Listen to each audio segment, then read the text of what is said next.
Selamat datang kembali tuan-tuan dan nyonya-nyonya. Kita lanjutkan kembali kisah kehidupan Tuan Wira Darmadi yang jenius.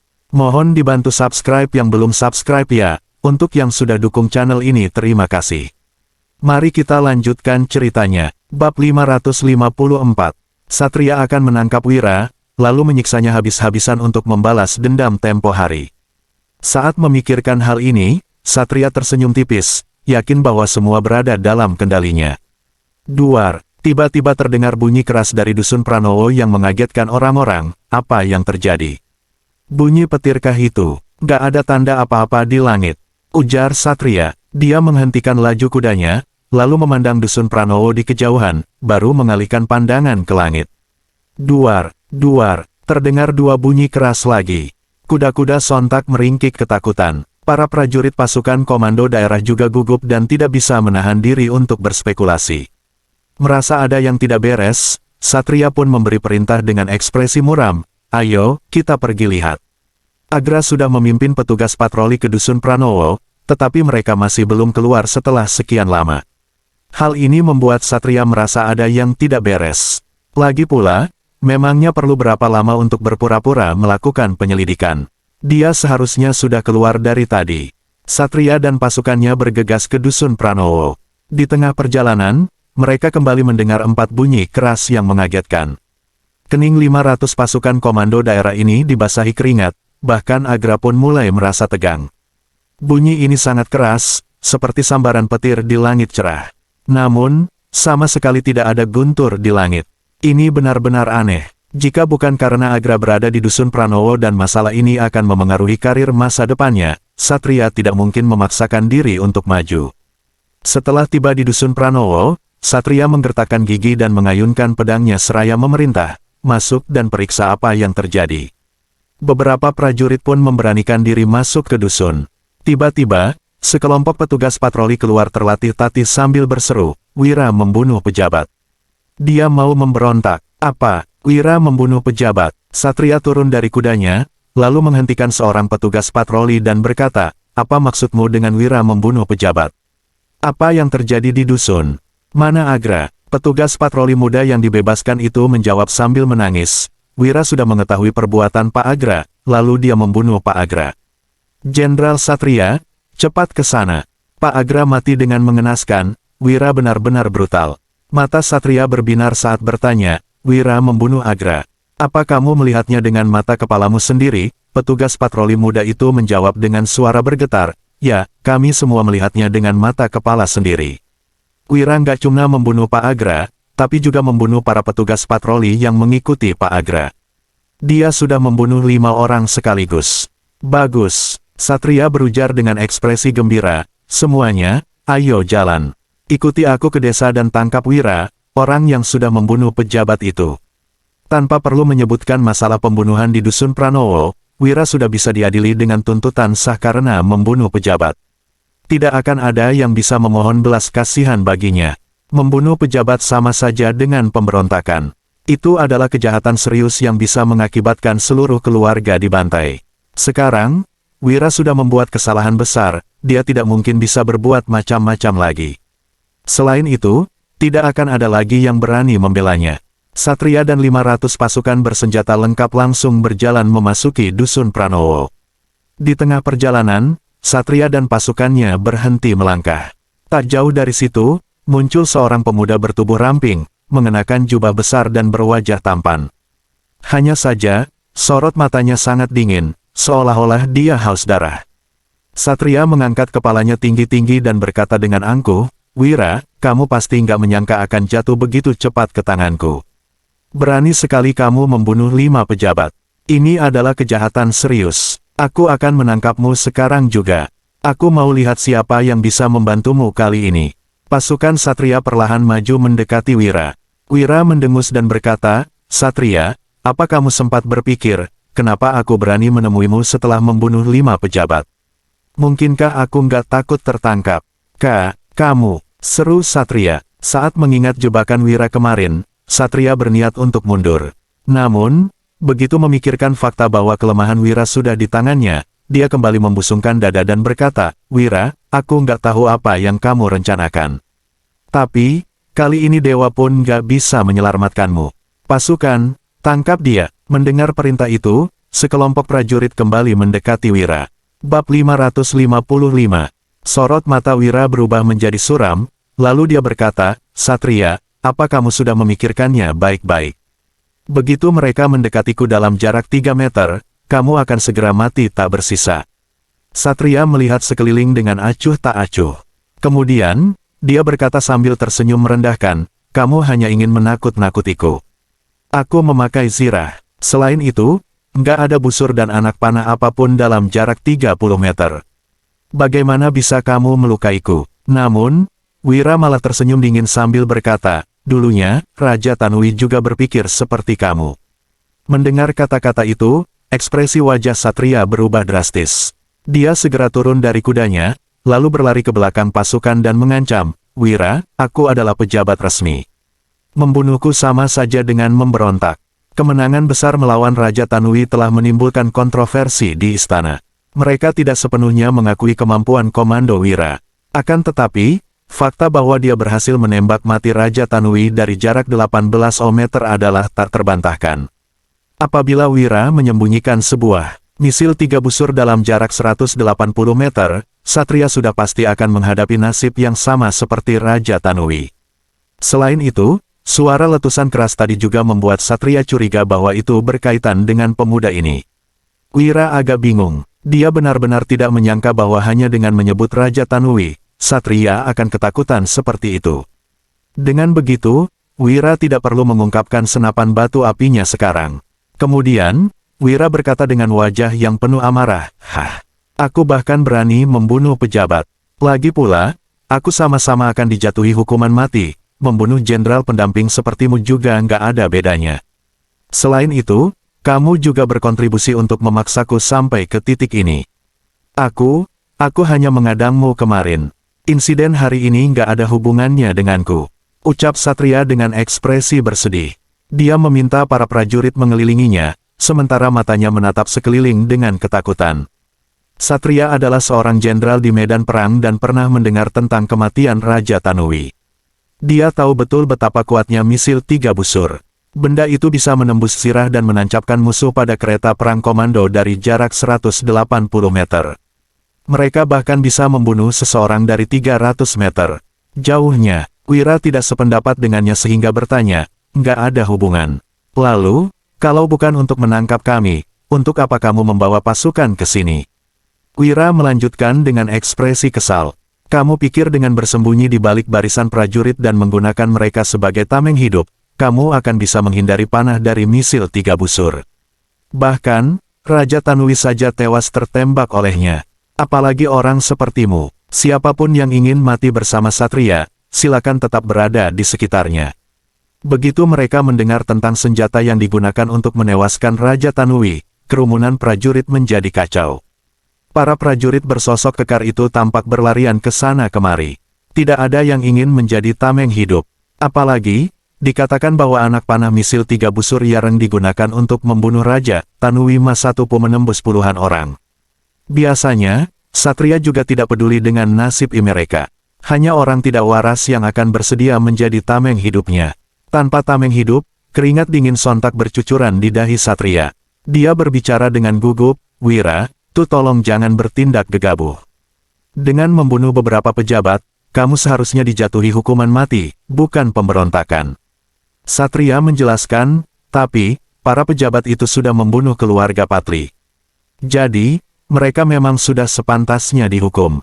Selama penanganan kasus ini dilakukan dengan baik, kamu nggak akan mendapat masalah. Kamu sama sekali nggak perlu mengambil risiko seperti ini, tapi, kalau kamu membunuhku, itu akan menjadi masalah yang sangat serius. Aku adalah seorang jenderal pendamping tingkat kelima dan pejabat resmi yang diangkat oleh istana. Membunuhku sama dengan memberontak. Tolong jangan bertindak gegabah." "Jelas Satria." Raut wajah Wira terlihat agak ragu, lalu dia berkata, "Apakah yang kamu katakan benar? Apa kamu nggak menipuku? Benarkah bisa dianggap seperti itu?" "Benar," tegas Satria. Setelah meyakinkan Wira, Satria sontak merasa lega. Setelah itu, dia melanjutkan, "Bagaimana kalau kita berbicara secara pribadi? Aku akan memberitahumu bagaimana cara mengatasinya. Baiklah, jawab Wira yang langsung berjalan mendekati Satria. Ketika melihat mata Satria yang bergerak, Wira tak kuasa mendengus ringan sembari mengingatkan, jangan macam-macam. Aku ini gampang marah. Sebelum datang, aku sudah memutuskan untuk menembakmu sampai mati. Kalau kamu berani menjebakku, kita akan mati bersama di sini. Jangan khawatir, aku nggak berani macam-macam. Masalah ini masih bisa diselesaikan. Janji Satria. Dia mengusir prajurit yang ada di sekitarnya, lalu berbicara dengan suara pelan, meskipun kamu sudah membunuh pejabat, kasus ini akan diadili oleh Tuan Dirja. Bagaimana kasus ini akan diselesaikan, itu sepenuhnya tergantung pada kata-katanya. Wira menggerutu, dia selalu menargetkanku. Bagaimana mungkin dia nggak memanfaatkan kesempatan ini untuk menjatuhkanku? Bocah, apa kamu nggak tahu alasan kami menargetkanmu? Tanya Satria. Melihat Wira yang kebingungan, Satria pun menjelaskan dengan ekspresi sedih, karena dirimu, semua pejabat turun pangkat 1 tingkat. Untuk naik kembali, kami harus mengeluarkan banyak uang. Kamu sudah menghasilkan banyak uang di kota pusat pemerintahan Jagabu, jadi kami sebenarnya hanya ingin mendapatkan kompensasi darimu. Bab 556. Wira mengernyit selama beberapa saat, lalu berkata, jadi maksudmu, selama aku memberikan uang, masalah ini bisa diselesaikan. Satria mengangguk berulang kali seraya menjelaskan, iya, uang bisa menyelesaikan semua masalah. Jangankan membunuh beberapa pejabat biasa, kalaupun membunuh pejabat resmi, selama kamu membayar cukup banyak uang, semua masalah bisa ditutupi. Wira mendengus sembari berkata, jadi, berapa banyak uang yang harus kubayar untuk menyelesaikan masalah ini? Satria langsung mengulurkan 2 jari. Melihat reaksi Wira yang terkejut, dia segera menjelaskan, Tuan Wira, untuk memulihkan tingkatan pangkat, aku dan Tuan Dirja memerlukan 500 juta gabak. Kalau ingin naik lebih tinggi lagi, kami memerlukan setidaknya 100 juta gabak lagi. Selain itu, untuk menembungkan mulut para keluarga petugas patroli, kami juga harus membayar lebih banyak uang, mungkin dibutuhkan beberapa puluh juta lagi. Jadi, totalnya mungkin 2 miliar gabak. Itu benar-benar nggak banyak. Jelas Satria. Wira sontak mengernyit dalam diam. Uang 2 miliar gabak memang tidak banyak. Bahkan, pajak 1 tahun di kota pusat pemerintahan Lokana mungkin tidak mencapai 2 miliar gabak. Jelas, pejabat yang serakah ini ingin menggali keuntungan dari Wira melalui kesempatan ini. Satria terus mencoba untuk meyakinkan dengan berkata, Tuan Wira, coba pikirkan baik-baik. Kamu memiliki banyak bisnis yang menghasilkan uang, seperti gula kristal, pedang treksa, dan sabun. Semuanya menghasilkan lebih dari 10 miliar gabak per tahunnya. Kalau kamu pergi ke pegunungan dan berlindung di sana, kepada siapa kamu akan menjual barang-barang ini? Satria menimpali, jadi, cukup dengan membayar sejumlah kecil uang untuk menyelesaikan masalah ini, kita bisa berdamai. Setelah itu, kamu bisa terus menghasilkan uangmu dan kami bisa menjalankan tugas kami sebagai pejabat. Cara ini menguntungkan kedua belah pihak, bukan? Wira akhirnya setuju, seolah-olah telah terpengaruh oleh argumen Satria. Kemudian, dia terdiam sejenak sebelum berkata, oke, tapi saat ini aku nggak membawa begitu banyak uang. Aku perlu mengutus seseorang ke dusun Darmadi untuk mengambil uang. Mendengar itu, Satria sontak mengangguk, lalu berkata sambil tersenyum, boleh. Tapi, sebelum itu, kamu harus ikut denganku ke kota pusat pemerintahan. Biarkan bawahanmu yang pergi mengambil uang di dusun Darmadi saja. Wira menyetujui dengan lugas, oke. Dia memang berencana untuk pergi ke kota pusat pemerintahan untuk menghindari kecurigaan, lalu membiarkan Danu dan yang lainnya berada di luar kota. Tidak disangka, Satria akan mengusulkan hal yang sama, itu malah sesuai dengan rencananya. Hufet. Satria sontak menghela napas lega. Tujuannya adalah menangkap Wira dan membiarkannya diadili oleh Dirja, serta memeras uang darinya. Sekarang, Wira telah setuju untuk memberikan uang dan bersedia pergi ke kota pusat pemerintahan. Hal ini juga sesuai dengan apa yang diinginkan oleh Satria. Kedua belah pihak pun merasa sangat puas. Wira memberikan instruksi kepada Danu dan pasukan Sirah Hitam, lalu mengikuti pasukan Satria untuk pergi ke kota pusat pemerintahan Lokana. Dusun Pranowo terletak sekitar 30 km dari kota pusat pemerintahan. Ketika mereka tiba di balai prefektur, hari sudah sore. Wira menunggu di halaman belakang selama 1 jam, lalu seorang pria parubaya berseragam pejabat tingkat keempat pun berjalan kemari. Ada satria yang mengikutinya di belakang. Saat ini, sorot mata Wira tiba-tiba menjadi suram. Dia juga menengepalkan tangannya erat-erat. Momen ini mengingatkannya pada tragedi keluarga Pranowo yang mengerikan, juga merupakan alasan dia datang ke kota pusat pemerintahan Lokana. "Jadi, kamu adalah Wira?" tanya Dirja. Setelah itu, dia melirik Wira dari atas ke bawah dan berkata dengan ekspresi serius, "Kamu sungguh bernyali. Beraninya kamu membunuh Pak Agra dan 4 petugas patroli. Itu adalah kejahatan besar yang berpotensi membunuh seluruh keluargamu." Saat ini, Dirja merasa campur aduk antara kemarahan dan kegembiraan. Dia marah karena kepala petugas patroli yang diutusnya telah dibunuh oleh pemuda ini. Sebelumnya, Wira juga telah mengusir Lasmana yang diutus olehnya untuk menyampaikan pesan. Kini, dia bahkan membunuh Agra yang memasang jebakan untuknya. Ini jelas adalah tindakan yang tidak menghargai Dirja. Sementara itu, hal yang membuatnya senang adalah fakta bahwa Wira telah melakukan pembunuhan. Hal ini justru memberikan Dirja kesempatan untuk memegang kendali atasnya. Wira hanya berkata sambil tersenyum dingin, "Dirja, bukannya kamu tahu jelas alasanku membunuh mereka? Kamu hanya menginginkan uang, kan? Aku akan memberikan 2 miliar gabaknya. Mulai sekarang, kita nggak berhubungan lagi satu sama lain." Raut wajah Dirja berubah menjadi serius. Pemuda ini sudah jatuh di tangannya, tetapi masih berani begitu sombong. Saat ini, Satria malah menghela napas, lalu berkata, "Hehe, Wira, 2 miliar gabak hanyalah kesepakatan di antara kita. Tapi, masalah kasus ini sepenuhnya di tangan Tuan Dirja. Dia adalah seorang pejabat yang jujur, adil, dan berprinsip. Uang 2 miliar gabak nggak akan bisa merusak integritasnya." Bab 557. Saat berada di luar dusun Pranowo, Satria hanya khawatir tentang kemungkinan diserang oleh misil 3 busur. Sekarang, ketika sudah kembali ke kota pusat pemerintahan Lokana, dia tentu bisa bertindak semena-mena. Dia bisa memeras Wira sepuasnya. Dirja mendongak seraya berkata, "Benar. Aku nggak membutuhkan 2 miliar gabak ini, tapi aku akan bertindak sesuai hukum. Aku akan menjatuhimu dengan hukuman mati dan memusnahkan keluargamu." Mendengar kata-kata itu, Wira tak kuasa tertawa dan berkata, "Hehe, kalau kamu benar-benar seorang pejabat yang jujur, bagaimana mungkin kamu akan mengutus Lasmana untuk menyampaikan pesan padaku? Kita semua sama-sama licik. Gak usah berpura-pura lagi." Wira melanjutkan, "Berapa banyak yang kamu inginkan? Uang bukan masalah bagiku. Aku akan menganggapnya sebagai sumbangan untuk pengemis." "Pengemis?" tanya Dirja yang emosi. Pada akhirnya, dia tetap menggertakkan gigi dan berkata, "Harga pastinya 5 miliar gabak." Wira merenung sejenak sebelum menjawab dengan serius, "Oke, tapi setelah kubayar, kamu harus menjamin untuk membebaskanku." Dia tidak sepenuhnya mempercayai Dirja dan Satria. Akan tetapi, dia juga hanya sedang berakting sekarang. "Oke," jawab Dirja. Usai mengatakan itu, dia segera memerintahkan, "Petugas, bawa Wira ke penjara dan beri dia perlakuan istimewa.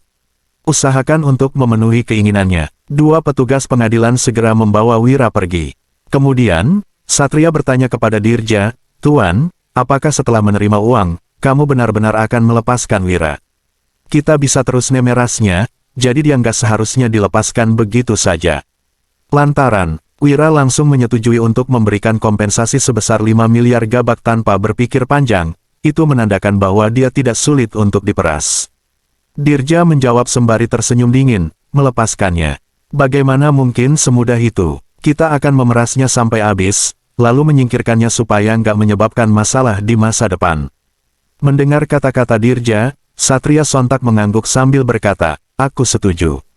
Kita sudah memiliki dendam besar dengan dia. Apalagi, bocah ini bukan orang baik, jadi dia nggak seharusnya dibiarkan hidup." Kabar penangkapan Wira telah menyebar luas dari kota pusat pemerintahan Lokana ke seluruh penjuru. Di rumah keluarga Sudarto yang berlokasi di kota pusat pemerintahan Lokana, Pramana yang sangat marah berkata, "Ayah, cepat menggunakan semua kekuatan keluarga Sudarto untuk menyelamatkan Paman Wira. Dengan segala cara." Sementara itu, kepala keluarga Sudarto, Pedro Sudarto, berkata dengan ekspresi serius, "Pramana, Dirja pernah menggulingkan Patih dan menyingkirkan pejabat prefektur. Sosok kejam seperti dia nggak akan ragu untuk bertindak kejam. Kita nggak seharusnya mengambil risiko melawannya hanya demi Wira yang bahkan nggak diinginkan istana. Apalagi, Wira sudah membunuh pejabat. Itu adalah tindakan yang sangat bodoh. Jangan berhubungan lagi dengan orang-orang semacam itu di masa depan. Tegas Pedro. Pramana mengernyit sembari membantah, "Ayah, Paman Wira bukanlah orang biasa. Dia memiliki bakat dan kecerdasan yang luar biasa. Lihatlah bagaimana sosok hebat seperti guruku mengakui kemampuannya dan menganggapnya sebagai seorang saudara. Itu adalah bukti kehebatannya. Aku pernah melihat bakatnya yang luar biasa itu." Pramana menjelaskan, dia jauh melampaui guru dan sama sekali bukan pionnya. Mengenai tindakan membunuh seorang pejabat, itu hanya menunjukkan bahwa dia memiliki integritas dan prinsip. Kalau kita memberikan bantuan kepada orang seperti Paman Wira ketika dia berada dalam kesulitan, dia akan memberikan imbalan yang jauh lebih besar di masa depan. Pramana masih berusaha meyakinkan ayahnya dengan berkata, "Lihatlah keluarga Gumilar, mereka dulunya bahkan kesulitan untuk bertahan hidup, tapi sekarang mereka memiliki kekayaan miliaran gabak berkat bantuan Paman Wira. Selain itu, mengenai Dirja, dia hanyalah seorang prefektur biasa. Dia mungkin hanya bisa menjabat selama beberapa tahun lagi. Keluarga Sudarto bukanlah keluarga kecil. Kita nggak perlu takut pada trik murahannya. Selain itu, aku yakin bahwa Paman Wira sudah menyiapkan rencana balas dendam kalau terjadi sesuatu. Nggak lama lagi, Dirja pasti akan menerima konsekuensi atas perbuatannya sendiri." Timpal Pramana. Usai mendengar penjelasan putranya, Pedro mengernyit sembari berkata, "Pramana, perkataanmu ini makin nggak masuk akal. Sebagai rakyat biasa, kita sebaiknya jangan berselisih dengan pejabat. Apalagi, Wira sudah dibuang dari istana dan nggak memiliki relasi di lingkungan pejabat. Dirja adalah seorang pejabat tingkat keempat, sementara kota pusat pemerintahan Lokana adalah wilayahnya. Atas dasar apa dia mampu melawan Dirja? Trik apa yang bisa digunakan Wira?" tanya Pedro. Saat ini, Pramana malah mendongak seraya berkata, "Ayah, mari kita membuat taruhan. Beri aku kesempatan untuk membantu Paman Wira. Kalau dia benar-benar nggak memiliki cara untuk keluar dari situasi ini, aku nggak akan lagi memintamu untuk campur tangan." Melihat putranya yang masih bersikeras, Pedro hanya bisa menggelengkan kepala sambil berkata, "Kamu ini memang keras kepala." Petik 2, Bab 558. Di Dusun Pranowo, berita penangkapan Wira telah membuat semua orang merasa kebingungan dan takut. Saat Wira berada di sana, mereka merasa aman, bahkan di tengah kesulitan terbesar sekalipun. Sekarang, begitu Wira pergi, mereka merasa kehilangan pemimpin sehingga hidup dalam kegelisahan. Untungnya, pasukan Zirah Hitam yang mengikuti Wira telah mengalami banyak pertempuran dan memiliki kekuatan mental yang luar biasa. Selain itu, Wira telah memberikan instruksi sebelumnya sehingga mereka tidak begitu panik. Kenapa semua orang terlihat begitu murung? Karena Paman Wira memiliki rencana, dia pasti akan baik-baik saja, ucap Fabrian untuk menenangkan semua orang. Setelah itu, dia yang kembali dengan mengikuti rombongan pun bertanya kepada Danu, "Danu, apa yang Paman Wira minta kamu lakukan di sini?" Danu menjawab dengan serius, "Aku diminta untuk mengurus pemakaman keluarga Kak Patli dan menjaga barang-barang ini." "Oke, kalau begitu pastikan semuanya dilakukan dengan baik," ucap Fabrian. Setelah itu, dia melambaikan tangan seraya berkata, "Oh iya, tolong siapkan 2 orang lain. Aku akan pergi selama beberapa hari." Danu merasa heran sehingga bertanya, "Apa yang akan kamu lakukan?" Fabrian malah menjawab sambil tersenyum licik, "Dirja sialan itu, beraninya dia mencelakai Paman Wira. Aku tentu nggak akan membiarkannya begitu saja." Keesokan harinya, berita tentang penangkapan Wira telah menyebar hingga ke Kabupaten Pirola. Mendengar berita ini, Lasmana yang berasal dari keluarga kaya kabupaten pun mencemooh, "Wahyudi, aku pikir kamu sangat hebat, ternyata kamu memiliki kendali diri yang begitu lemah. Tuan Dirja hanya menggunakan sedikit trik, tapi kamu malah nggak bisa menahan diri dan membunuh seorang pejabat. Tindakanmu ini pasti akan membuatmu dihukum mati. Dengan keserakahan Tuan Dirja, dia pasti akan memerasmu sampai nggak bersisa sebelum menyingkirkanmu. Kalau tambak garam Vika, kamu nggak akan bisa mempertahankannya untuk waktu yang lama. Sudah waktunya aku bersiap-siap," ucap Lasmana. 3 hari kemudian, David pergi ke Ngarai Naga Biru dengan menunggang kuda, lalu menceritakan situasinya secara unun. "Apa, beraninya Dirja si bajingan Ilu menjebak Wira?" seru Mary. Wanita itu sangat kesal hingga mengangkat goloknya. Kemudian, dia melanjutkan dengan nada tinggi, cepat kumpulkan pasukan di gunung, kita akan pergi ke kota pusat pemerintahan Lokana dan membunuh pejabat sialan itu. Berdasarkan kekuatan ngarai naga biru saat ini, mereka mampu menyerang dua kota dan mencapai luar tembok kota pusat pemerintahan Lokana. Itu bukanlah sesuatu yang sulit. Saat ini, Kepala Aliansi Rute Dagang Asri, Jamal, membawa dua kapak datang untuk menimpali, kita akan menyerbu kota pusat pemerintahan Lokana dan menyelamatkan Tuan Wira. Mari kita menjadi lebih kuat dan lebih besar. Pejabat keparat itu sudah keterlaluan. Ayo, kita melawannya. Ucup, Junet, dan Jaka tampak sangat bersemangat. Saat ini, Aliansi Rute Dagang Asri telah didirikan. Tugas utama mereka bukan lagi merampok, melainkan melatih pasukan. Setelah lebih dari sebulan pelatihan, mereka merasa bahwa pasukan mereka sudah cukup kuat dan siap untuk melawan pasukan kekaisaran. Mereka telah lama ingin mengambil alih sebuah prefektur. Saat ini, Putu segera menghentikan mereka dengan berkata, para ketua sekalian, tolong jangan gegabah. Apa kalian lupa syarat pertama untuk melakukan teknik tingkat tinggi? Sekarang masih belum saatnya. Teknik tingkat tinggi, seru David yang terkejut mendengarnya. Wira benar-benar telah memikirkan pemberontakan dan mengungkapkan cara melakukannya kepada para perampok gunung ini. Kini, dia merasa gugup dan khawatir. Meskipun memiliki niat untuk memberontak, David tidak akan pernah melakukannya jika tidak terpaksa. Syarat pertama dari teknik tingkat tinggi adalah negara mengalami bencana besar. Kelima orang tersebut sontak mengingat apa yang dikatakan Wira pada malam itu. Mereka pun menjadi lebih tenang sekarang. Saat ini, Mary mengernyit sembari berkata, tapi bagaimana dengan Wira? Kita nggak mungkin hanya duduk diam dan membiarkannya dicelakai pejabat sialan itu, kan? Karena Tuan Wira sudah mengutus Tuan David kemari, dia pasti sudah memiliki rencana. Ucap Putu. Kemudian, dia mengalihkan pandangan ke arah David, lalu berkata sambil mengelus jenggotnya. Tuan David, perkataanku benar, kan? Setelah itu, David menyerahkan sebuah tas yang berat kepada Putu, lalu berkata, Tuan Wira hanya menyuruhku untuk memberikan ini kepada. Dia nggak menitip pesan apapun dan hanya mengatakan bahwa kamu akan tahu apa yang harus dilakukan. Putu segera membuka tas itu. Begitu melihat isinya, dia sontak berkata, patung tembaga. Semua orang yang melihat benda itu pun terdiam. Bab 559.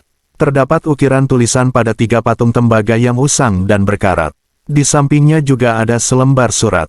Mary, Jamal, Ucup, Jupiter, dan Blackie saling bertatapan. Putu membuka surat dan membacanya, lalu melihat tulisan di patung tembaga. Dia memukul pahanya dan berujar, Tuan Wahyudi memang pintar. Trik ini sangat kreatif dan hebat. Dirja pasti akan mati tragis kalau terjebak trik ini. Jamal yang tidak bisa membaca bertanya, Tuan Putu, sebenarnya apa yang tertulis di surat dan patung tembaga? Mary, Ucup, Jupiter, dan Blackie yang buta huruf memelotot. Putu menjelaskan rencananya secara garis besar, lalu mereka semua gemetaran setelah mendengarnya. Salah satu dari mereka berkomentar, Tuan Wahyudi memang jahat. Dia langsung melancarkan jurus mematikan begitu turun tangan. Mary mengatupkan bibirnya dan berujar, pencuri ini memang jahat sekali. 4 hari kemudian, Yaslan memberitahu orang-orang di Dusun Darmadi kabar Wira ditangkap. Lestari, Suryadi, Dian, dan Sony merasa terkejut dan juga marah.